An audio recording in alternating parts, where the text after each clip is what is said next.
अब एक चीज और मैं आपको समझाऊंगा। एक होता है नौकर और एक होता है गुलाम। एक होता है मुलाजिम और एक होता है गुलाम। हम किसी सरकारी स्कूल में या सरकारी ऑफिस में, हमारी सरकारी नौकरी है, तो हम कौन है?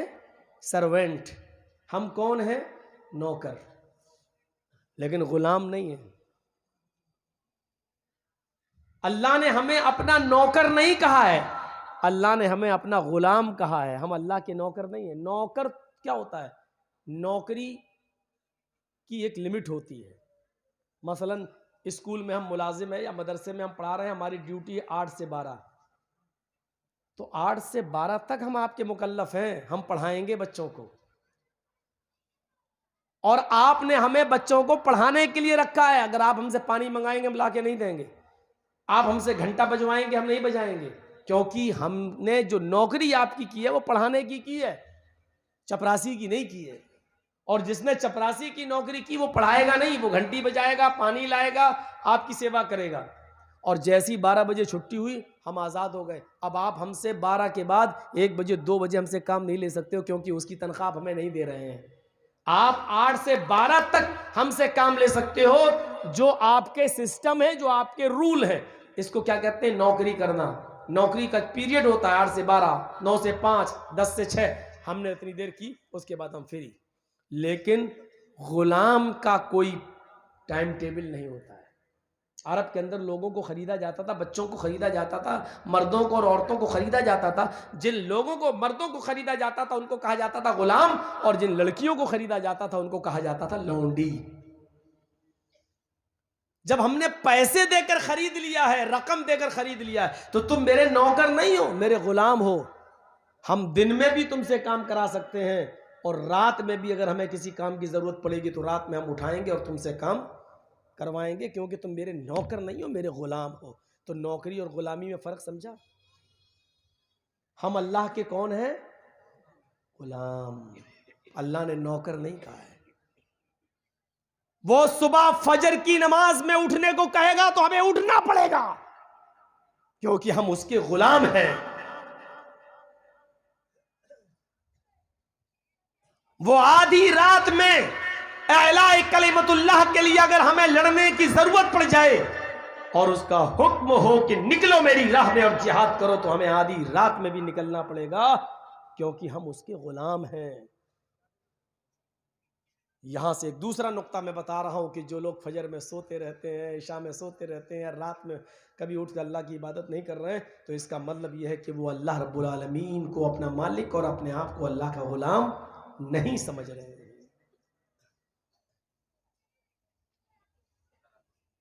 और अल्लाह ने अपने गुलामों की, अपने बंदों की पहचान बताई।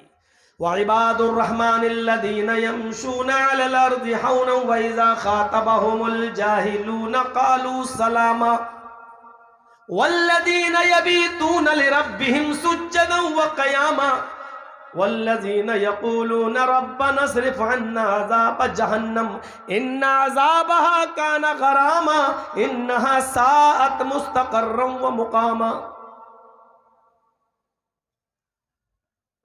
ये पहचान है गुलामों की। और हमारे रहमान के सच्चे बंदे, रहमान के सच्चे गुलाम तो वो हैं यमशूना अलल अर्दि हौनन, जो जमीन पर जब चलते हैं, अपने घर से जब निकलते हैं, तो आजिज़ी के साथ, सुकून के साथ, उनकी रफ्तार में मतानत होती है, संजीदगी होती है। रिया नहीं, तकब्बुर नहीं, दिखावा नहीं, घमंड नहीं होता। वो जमीन पर आजिज़ी के साथ चलते। वइज़ा ख़ातबहुमुल जाहिलून, रास्ते में जब जाहिल उनसे मिल जाते हैं, रास्ते में जब जाहिलों से साबिक़ा पड़ता है और जाहिल जब उनसे मुखातब होते हैं तो ये उनके मुंह नहीं लगते। क़ालू सलामा, अस्सलामु अलैकुम कहकर निकल जाते हैं। अच्छा, जाहिलों के मुंह लगकर कुछ मिलेगा? अब रास्ते में जा रहे हैं, ऐसे गुजर रहे हैं, हम अपने घर की तरफ जा रहे हैं, मस्जिद से निकले हो, घर की तरफ जा रहे हैं, रास्ते में चाय की दुकान पड़ी, जाहिल बैठे हुए हैं, चाय पी रहे हैं। उन्होंने देखा मौलाना जर्जी साहब जा रहे हैं। मौलाना, हाँ जी, इधर आओ। हाँ बेटे, एक मसला बता दो। भाई तेरे बाप का नौकर है वो, रास्ते में जाते हुए देखा तो तुझे मसला याद आ गया। अगर तुझे मसला पूछना ही था उस आलिम से तो उसके घर जाता, तू प्यासा था कुएं के पास जाता, या वो मस्जिद में नमाज पढ़ाने जाते तो मस्जिद में नमाज के बाद मसला पूछता। मौलाना नजर आ गए तो तुझे मसला याद आ गया। ये जाहिल है। चाय की होटल पर मौलाना को देखता है, बैठकर बोला, हे मौलाना इधर आओ। 100 रुपए मदरसे में चंदा दे दिया तो तुम्हारे बाप का गुलाम हो गया वो मौलवी।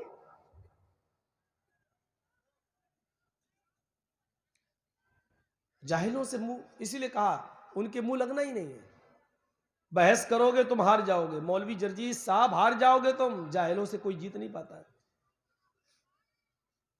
अब बताओ कि एक मौलाना साहब ने मसला पूछा ऐसी, अच्छा बताओ आसमान में कितने सितारे हैं? तो इसका सीधा साधा जवाब था अनगिनत, बेशुमार, बहुत से, बस ये जवाब था। एक जाहिल बीच में बोल पड़ा कि 5 लाख। अब आप उससे बहस करोगे? अब जर्जी साहब उससे पूछ रहे हैं 5 लाख, सबूत दो। 5 लाख कहां, बताओ कैसे? तो कहता नहीं मानते हो? नहीं हम तो नहीं मानते। तो गिन के आओ, मेरी बात गलत निकले तो फिर हमें गोली मार देना। जाओ गिन के आओ, 5 लाख निकलेंगे। अब कौन बहस करे उससे?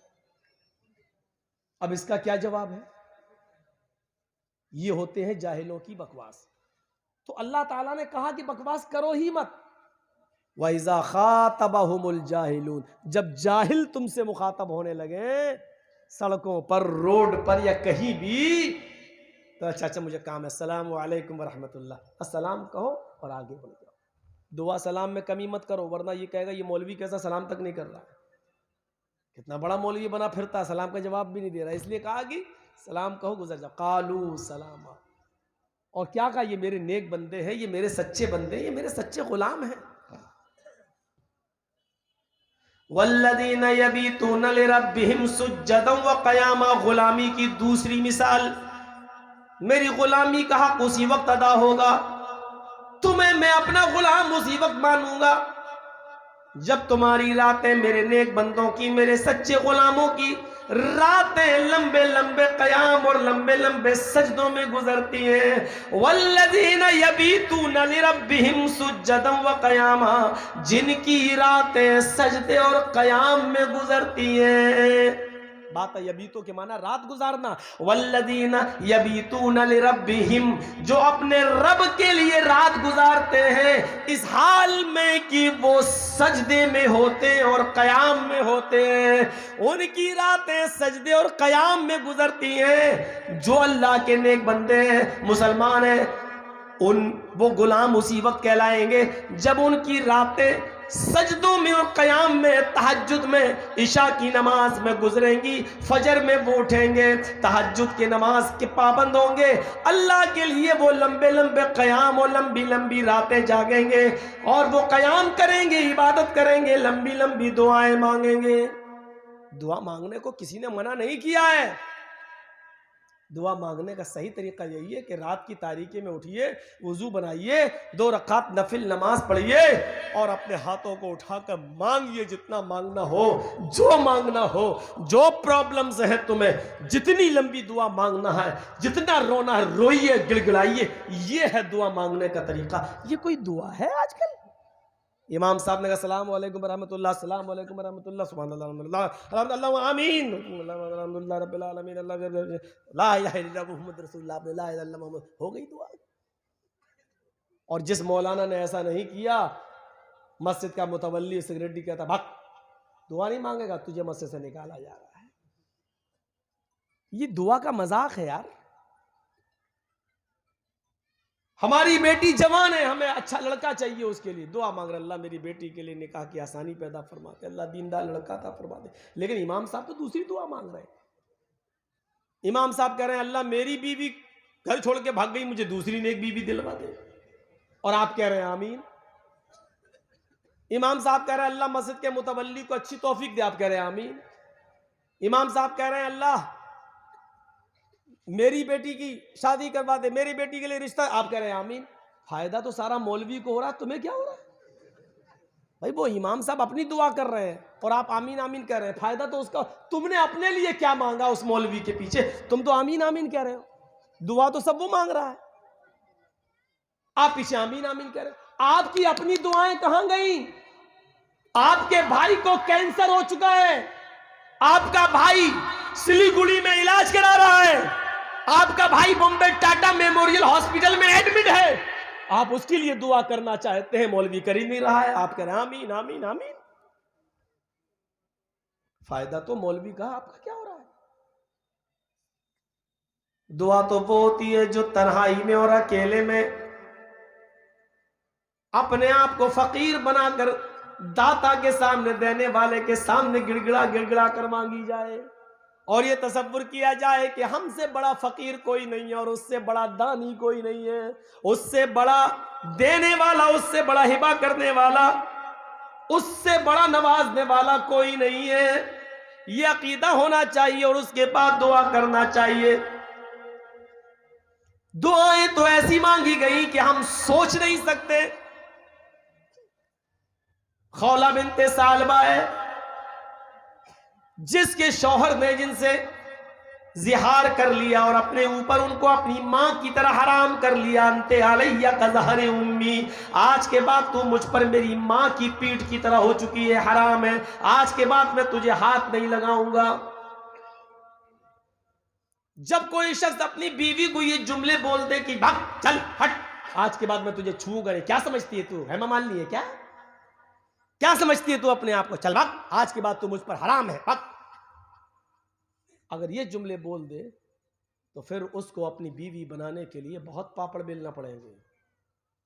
ये कोई मामूली जुमले नहीं है। तलाक नहीं हुई, लेकिन आप उससे अब मिल भी नहीं सकते हो जब तक कि एक जुर्माना अदा ना कर दो। अब जुर्माना क्या है वो सुनिए। खौला बिनते सालबा के शौहर ने जब अपने बीवी को गुस्से में कह दिया, अंते अलैया कज़हरे उम्मी, तू मुझ पर मेरी मां की तरह हराम, बाद में एहसास हुआ, गुस्सा जब खत्म हुआ, बीवी ये मैंने क्या कह दिया? कहा अब क्या होगा? बच्चे हैं छोटे छोटे, अब क्या होगा?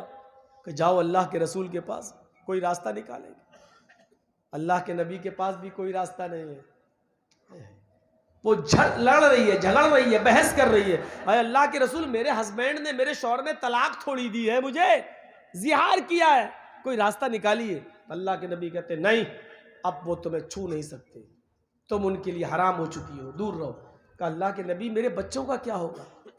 कहा कुछ नहीं, तुम उनके पास नहीं जा सकती, तुम उनके लिए हराम हो चुकी। उसने जिद की, अल्लाह के नबी ने उसको अपने घर से बाहर कर दिया। खौला, तुम्हारे लिए मेरे पास कोई रास्ता नहीं, सारे रास्ते तुम्हारे लिए बंद हो चुके हैं, अब तुम कभी भी अपने शौहर से नहीं मिल सकती हो, जाओ। अल्लाह की इस नेक बंदी ने क्या किया? जैसी वो अल्लाह के नबी के घर से निकलती है, हुजरे आयशा से निकलती है, जैसी अल्लाह के नबी के घर से निकलती है, सामने मस्जिद पड़ती है, ये मस्जिद के अंदर दाखिल हो जाती है, उजू बनाती है, 2 रकात नफिल नमाज पढ़ती है, और नमाज पढ़ने के बाद फिर ये दुआ करने लगती है, या अय्युहल्लज़ीना आमनुस्तईनू बिस्सब्री वस्सलाह, ईमानो वालो, जब तुम्हारे ऊपर कोई मुसीबत आया करे तो सब्र और नमाज के जरिए अल्लाह से मदद मांगा करो। ये जानती थी कुरान की आयत, इसको मालूम था कि जब परेशानी आए और सारे दरवाजे बंद हो जाएं तो सब्र के जरिए और नमाज के जरिए अल्लाह से मदद मांगी जाए, तो क्यों नहीं मस्जिद में जाए? मस्जिद के अंदर जाती है, वुजू बनाती है, 2 रकात नमाज पढ़ती है, रफा यदैहा इलस्समा, और दोनों हाथों को आसमान की तरफ बुलंद कर लेती है और अल्लाह से दुआ करने लगती है, इलाहुल आलमीन, सारे दरवाजे बंद हो गए तो क्या हुआ? तेरी चौखट तो खुली है, तेरा दरवाजा तो खुला है, तेरा घर तो खुला है, आए अल्लाह मेरे शौहर ने मुझसे ज़िहार कर लिया, मैं रास्ता निकालने के लिए नबी के पास आई, तेरे नबी की चौखट भी बंद मिली, मुहम्मदुर रसूलुल्लाह के पास भी कोई रास्ता नहीं है, लेकिन आए अल्लाह मैं मोहम्मद की चौखट से ना उम्मीद होकर आई हूँ, लेकिन उस चौखट पर आई हूँ जिस चौखट के बाद किसी और चौखट पे नहीं जाया जाता है, और यहाँ से खाली हाथ लौटाया भी नहीं जाता है। आए मेरे परवरदिगार, आए मेरे अल्लाह, मेरे और मेरे शौहर के लिए कोई रास्ता निकाल दे, मेरे और मेरे हस्बैंड के लिए कोई रास्ता निकाल दे। कुरान जब वो अल्लाह से फरियाद कर रही थी, कुरान उस बात को रिकॉर्ड करता है, क़द समिअ अल्लाहु क़ौलल्लती तुजादिलुका फ़ी ज़ौजिहा। आए मोहम्मद सल्लल्लाहु अलैहि वसल्लम, अल्लाह ने उस औरत की गुफ्तगू को सुन लिया, उस औरत की दुआ को सुन लिया। तुजादिलुका फ़ी ज़ौजिहा, जो थोड़ी देर पहले आपसे बहस कर रही थी अपने हस्बैंड के बारे में, लड़ रही थी आपसे अपने हस्बैंड के बारे में, वो कह रही थी रास्ता निकालो, आपने उसके लिए कोई रास्ता नहीं निकाला। फिर वो यहाँ से गई और मस्जिद के अंदर चली गई, वह तश्तकी इलल्लाह, और उसने अपनी गुजारिश, अपनी अपील, अपनी रिक्वेस्ट, अपनी गुजारिश उसने अल्लाह के दरबार में पेश की है। देखो वो अल्लाह से भी फरियाद कर रही है, अल्लाह ने उसकी फरियाद को सुन लिया है, अल्लाह ने उसकी तौबा को कबूल कर लिया है। जानते हो अल्लाह का दरवाज़ा कौन सा दरवाज़ा है? जहां मोहम्मद का दरवाज़ा बंद हो चुका, वहां अल्लाह का दरवाज़ा खुलता है। तुम पीरों की वलियों की बात कर सकते हो, बहुत आसान है, तुम कह सकते हो इन चौखटों से बेटा और बेटी मिलता, बहुत आसान है, लेकिन खौला को उस चौखट से मिला है जहां मोहम्मद की चौखट भी बंद हो चुकी थी, जहां मोहम्मद रसूलुल्लाह के दरवाजे भी बंद हो चुके थे, जहां रसूलुल्लाह ने भी मना कर दिया था कि मेरे लिए, मेरे पास तेरे लिए कोई रास्ता नहीं है। तब अल्लाह रब्बुल आलमीन ने उसके लिए रास्ता निकाला है। जिसके लिए मोहम्मद के पास भी कोई रास्ता ना हो, उसके लिए रास्ता अल्लाह के पास है। इसलिए हुक्म दिया अल्लाह के रसूल ने, इज़ा सालता फसअलिल्लाह, जब सवाल करो तो अल्लाह से सवाल करो, जब मदद मांगो इज़स्तानता फस्तईन बिल्लाह, और जब मदद मांगो तो एक अल्लाह से मदद मांगो। यह है तौहीद की जान, यह है तौहीद की रूह, जो हमारी और आपकी समझ में नहीं आती।